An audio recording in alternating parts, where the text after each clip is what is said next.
এখন 8 থেকে 80 সকলের হাতে স্মার্টফোন।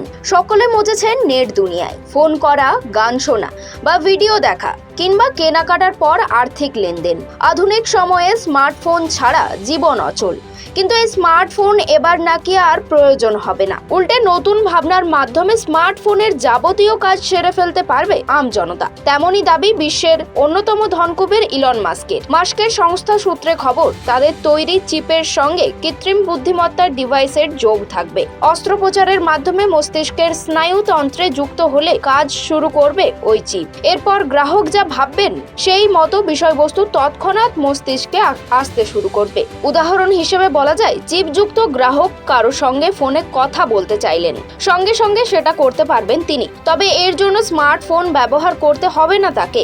একইভাবে অন্যান্য কাজ অর্থাৎ ফোন করা, গান শোনা বা গুগল ম্যাপের মাধ্যমে গন্তব্যের ঠিকানা এআই ডিভাইসের মাধ্যমে সরাসরি মস্তিষ্কে থাকা চিপে জানতে পারবেন ওই ব্যক্তি।